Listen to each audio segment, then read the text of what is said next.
اعوذ باللہ من الشیطان الرجیم بسم اللہ الرحمن الرحیم۔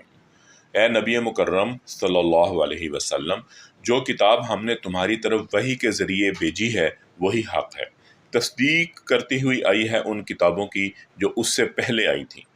بے شک اللہ کریم اپنے بندوں کے حال سے باخبر ہے اور ہر چیز پر نگاہ رکھنے والا ہے۔ پھر ہم نے اس کتاب کا وارث بنا دیا ان لوگوں کو جنہیں ہم نے اس وراثت کے لیے اپنے بندوں میں سے چن لیا۔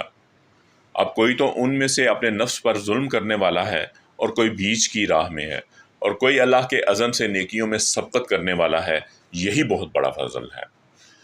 ہمیشہ رہنے والی جنتیں ہیں جن میں یہ لوگ داخل ہوں گے، وہاں انہیں سونے کے کنگنوں اور موتیوں سے آراستہ کیا جائے گا، وہاں ان کا لباس ریشم ہوگا، اور وہ کہیں گے کہ شکر ہے اس خدا کا جس نے ہم سے غم دور کر دیا، یقیناً ہمارا رب معاف کرنے والا ہے اور قدر فرمانے والا ہے، جس نے ہمیں اپنے فضل سے ابدی قیام کی جگہ ٹھہرایا۔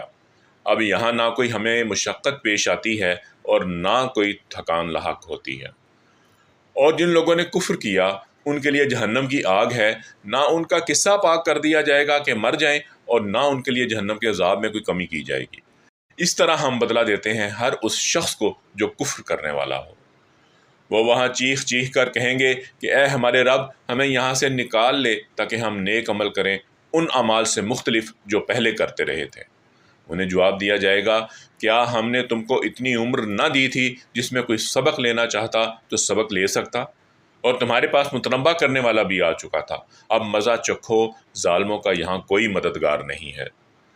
بے شک اللہ کریم آسمانوں اور زمین کی ہر پوشیدہ چیز سے واقف ہے، وہ تو سینوں میں چھپے ہوئے راز تک جانتا ہے۔